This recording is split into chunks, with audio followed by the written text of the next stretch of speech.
Stepovyanko Dmitry Alexandrovich. Stepovyanko Dmitry Alexandrovich, born on July 6, 1980. I give my permission to film and distribute this material. I served a prison sentence. I come from the Far East, Amur Oblast. I served my sentence in the Republic of Bashkortostan. It was a special regime. I was convicted under Article 209, banditry, for the creation of a stable armed gang group. Sentenced to 15 years, I was sent to further serve my sentence in the Republic of Bashkortostan. From there I was recruited. It was on July 5, 2023, and on July 20th of the same year I voluntarily surrendered to the Ukrainian armed forces. They came 4 times. The first time was in October 2022. It was PMC Wagner. Then in December 2022 also PMC Wagner. For the third time it was already the Ministry of Defense in April and July. The first time a representative of the Ministry of Defense, a colonel, came. I don't know his full name, he didn't introduce himself. There was a campaign going on, promises and all of that. The second time there were no representatives, they simply submitted some lists. According to these lists, transportation to the airfield was planned. And to Rostov. Well, it seemed to be voluntarily.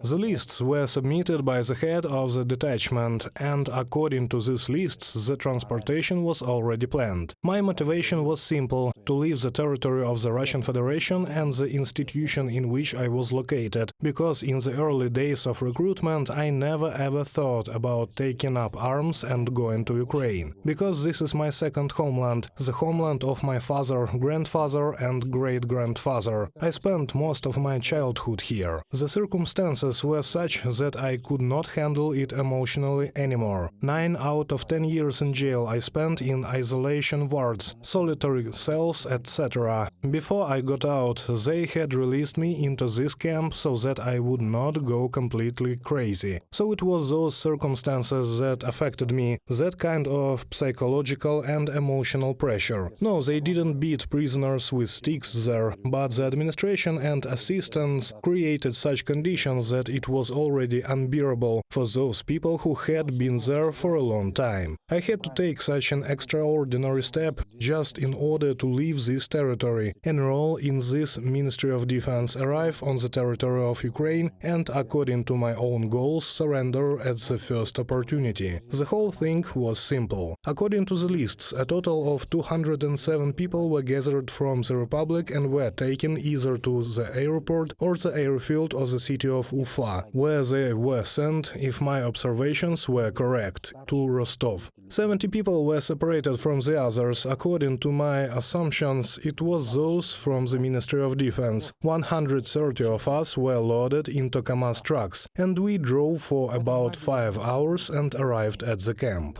As I understood it was a camp. There had been no signs of life in this camp for about 30 years. That was an abandoned pioneer camp. As senior representatives explained, it was the Rus until that would be the base, a new camp for preparation, training and dispatch. We stayed in this camp for 9 days. There wasn't much preparation there, a bit of theory, nothing more. To put it simply, we were just messing around, burning a fire and so on. Literally, a few days later, they arranged everything so that the guys who were there had to be changed, and that our platoon of 30 people was supposed to leave. It was unknown where exactly it was going, just departing for positions. There were no specific tasks set. Then they transported us in separate groups to another temporary deployment point, a 5-story building. It was some kind of bombed city. The basement where, as I understand it, there were rotation guys. There were also prisoners there, those who had already been there for 4 or 3 months. Everything happened in silence. There was no campaign staff. I mean, there were no assigned tasks regarding combat tactics. They gave us ammunition there, 2 boxes with AK-74 clips for each person, a few grenades, and there was also a lecture about surrender. They told us that under no circumstances should we surrender, because the Ukrainian groups were nationalistic, the Nazis, and all of that propaganda. They told us that they castrate, kill and don't take prisoners. They had an order not to take prisoners. They told us that it was better for us not to give up, but to commit suicide, meaning to blow ourselves up there or something else. Such a campaign took place precisely in this regard. In my turn, I understood well that this was all about propaganda. We stayed there until dusk, then set off in groups of 10 people along Federal Highway. We stopped and quickly ran into the forest, descended quickly, that is, quickly go out of the car. We were met by 2 guides. The guides were also prisoners who had been there for 3 or 4 months already. That, as I understood, it was not frontline. They explained to us how to move according to the road. We were in groups of 5 when we set off. The first 5 men were looking for where I was. The first group consisted of 5 people and it was torn down, that is, it was destroyed by mortar fire. As a result, 1 fighter was dead and 3 more were wounded. The group didn't make it and we slowed down. About 3 people from my group helped carry them, because the evacuation group was also working, but they ran away somewhere. Our guide and I went to the position. When we were going there, an interesting thing happened. There was a killed fighter on our way, that is, a killed one from the Russian Federation. This surprised me very much. I told the guide, let's drag him away to the reachable area for the evacuation group. Why is he lying here? Let's drag him away. They'll take him. The guide told me, don't even think about talking of this anywhere, don't say anything about it at all. He is dead, doesn't matter where is he lying. This surprised me a lot, judging by his appearance that man had already been lying there for about a month. In short, the point is that the first guide left and another guide met me. That was, as I understand it, a frontline combat position. We got there. This guide who was there was hit dead right away in that small trench.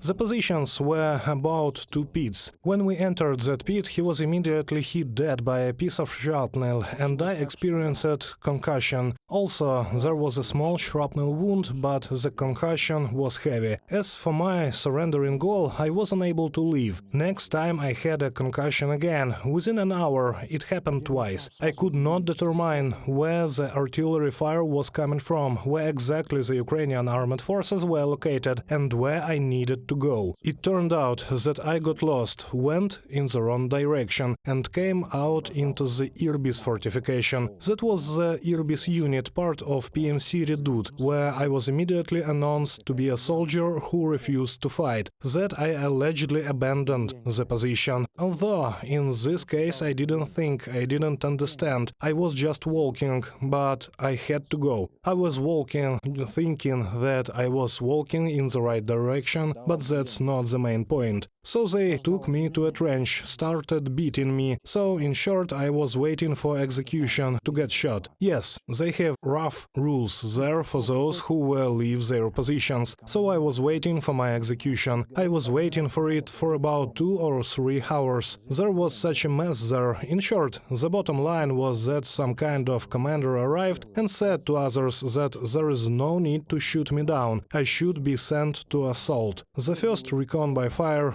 I'd be the first to go. The commander explained to some dude that I would go first. That dude was from anti-retreat forces and they had a walkie-talkie. If he goes, the commander said, first to the side or turns back, shoot him down immediately. When the dude and I were going to the position, 2 other people were walking nearby. He was explaining something to me. I asked, what's the task? Where are we going? What are we doing? He said, I don't know myself. I know there should be an assault. Everything else is unclear. When we got there, he told me, look, I have an order. 1 step right, 1 step left, and I shoot you. The point is clear. When the artillery shelling began, the mortar shelling was so heavy, or rather, when we entered the position, it was covered with dead. As I understand it, this was the same position only from the other side. It was dead all around the place, and there were wounded groaning there. And when the shelling began, everyone soon dissipated. I didn't see anyone. I tried to go down into some kind of hole. A wounded guy was lying there. Apparently, his leg was badly broken, and he had been lying there for 4 days. I gave him some advice. I said, "Get out, crawl, no one will take you, they save no one here." I gave him water, some cigarettes, and took off his body armor. I said, "I'm leaving." I took off my body armor, threw away an assault rifle and crawled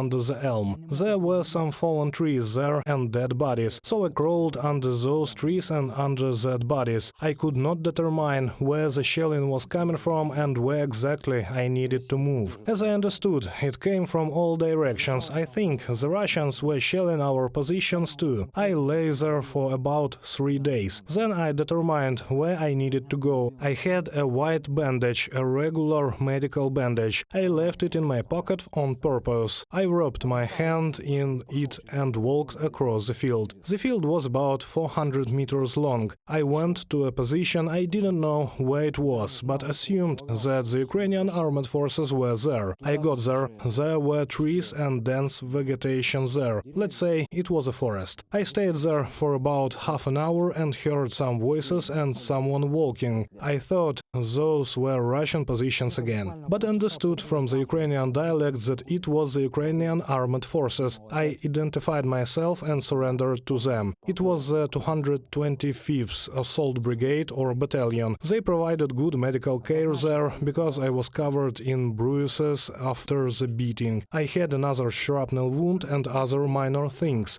They provided good medical care. They treated me well. Very human. So that's how I got here. There are different types of prisons in the Russian Federation. If by black you mean in black camps, now the camps are almost all like that, so it doesn't matter. In Russia, the colonies are not like that for the most part. In recent years, Russia has restored order in such colonies. The people you are talking about, criminals by their way of life, for whom it is unacceptable to take weapons and shed some blood, are serious criminals, thieves and vagabonds. There are practically very few of them left in colonies. They are separated somehow from other prisoners. They are where they can't see anyone. That is, solitary cells, cell-type premises where there is no connection, where they are out of reach of society. There are separate colonies where such a separate format of the Federal Security Service rules, where supposedly their lads serve their sentences and so on. Well, this is all some kind of show. It doesn't matter there. The more people are recruited, the better. Some appeals from adults, thieves, who are against all of it, are simply left without attention. This is the first camp format. Well, there is a second format, of course. This is the red zone, where it's a complete mess, where the administration performs a punitive function, not a correctional one. They don't even ask, they just take you and that's it. In prisons where there is connection, where people have some access to the internet, they understand perfectly what is happening. And in those camps where there is no connection, there is a TV, an excellent instrument for zombification of any mess. There are few entertaining or educational programs there. There are mainly campaigning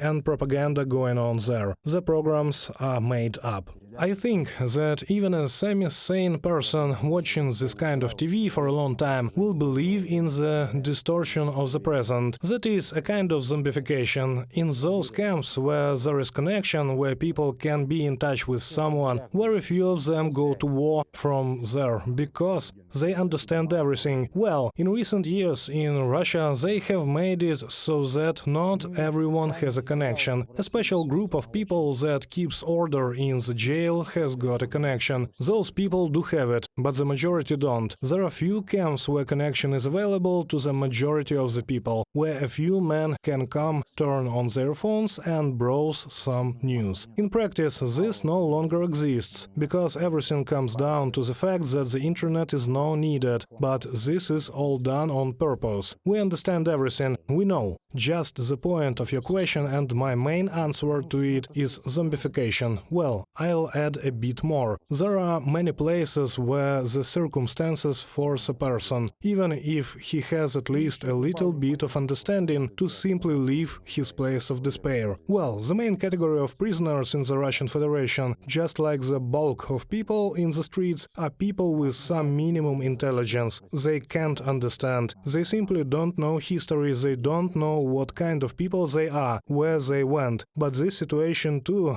has been created for years in Russia, so that the people would degrade to such an extent. Moreover, if it's a typical Russian criminal, he isn't interested in all of that. Well, there are some people, of course, who do understand what is happening, what exactly took place and what it is for. They don't go after evil, but the majority of people behave that way. It's bad everywhere, be it here or there. Damn this war. I can't even compare it with anything. In prison you know that with a 90% probability you will remain alive after all. They can make a cripple out of you there or something, but as for killing you, only 10% chance of it. Although in Russian prisons it's a common thing, because it's not a correctional system, but a punitive one. War is war. At war you don't know what will happen to you, your comrade, and anyone in an hour. Just like that. As for ideology in the country, it's typical not only of society, although there is no society there. There are people. That is, the absence of ideology, there is no ideology. There are few ideological people there, that's all. I have always said that it would be better if they went to save North Korea from genocide, but that's just humor. The point is that, of course, propaganda has been created over many years. It softly led to the idea that Ukraine was kind of occupied by nationalists, Nazis, some kind of fascists like Mussolini. There are fascists and Nazis in it who follow the lead of the West. This is all understandable. This propaganda has been set up for a very long time. I will also say that anyone who has some understanding knows what it is. Any format of war, any aggressive action is supposed by campaigning and propaganda. That is, if we take it as it is in Russia, these are zombification and distortion of reality. And many people believe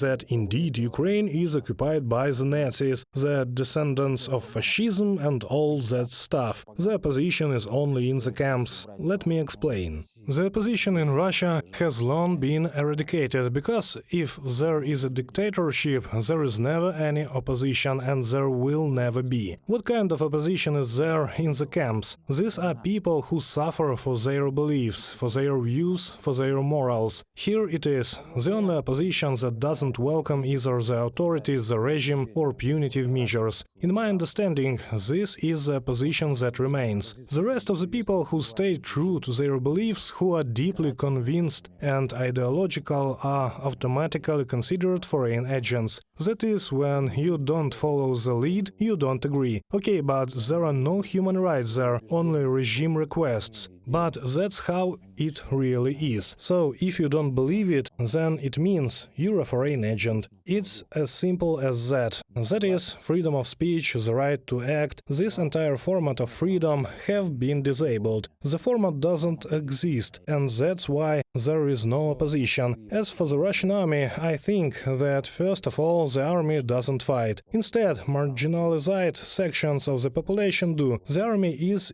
involved to some degree, but not that much. I can't explain this facet of the madness of politics at all. To the extent of my mental development and knowledge, I can't give any explanation at all. I can only assume that the war was necessary. Maybe some people want to go down in history again as the new founders of the Soviet Union, thus annexing lands or something else. There is one thing I understand. Firstly, this is the 21st century. This is a century of flexible diplomacy. Secondly, high technology is everywhere and people are more inclined towards peace, living peacefully, raising their children peacefully. I don't find aggression, wars, invasions, even some kind of showdown through an armed conflict or bloodshed to be necessary at all in the 21st century. In general, I have a special opinion on this matter. In general, I believe that the Russian army practically doesn't exist. It had been disarmed since the 90s. Unions have been disbanded, and so on. In the country only a power block has been created. What was it like before? Police protected people from thieves. Now the police are protecting thieves from people. And I think that in Russia there is practically no army at all. I repeat it once again. It is mainly the marginal population of society who's fighting. That is, people who didn't take any oath, as this is not protection, this is an invasion. Any invasion in human history has always been considered war and aggression. Well, it's kind of crazy. Not only that, of course, the dictatorial regime is screwed up for sure. Actually, any person understands this, but I vaguely see the further steps of this man and his associates. I really don't understand. Maybe I don't have the brains to figure it out myself, but I really don't understand what it is all for. Occupation? Well, I'm still sane and I don't rejoice at the occupation of other territories. What's good about that? It won't lead to anything good. There's always blood. Losing? Well, I don't see any gains or victories here at all. This is absolutely some kind of madness. This is an invasion of the country of a brotherly nation. What's the purpose, first of all? It's all about propaganda and zombification. This is all clear. In general, I think that everything will fall into place, as it was before, but everyone sees in what cost it is. I think there can be no victories here at all. I'll take this opportunity to address, of course, not only convicts, but also ordinary people who are on the other side of the bars. I'm addressing you and I'm telling you something really simple. Just don't be led by evil. This is the first thing. Don't tarnish your fate with the blood of those people who defend their home, their families, their designated territory. I think that's enough. Just don't stain your hands with the blood of those people, because someday you will have to pay for everything.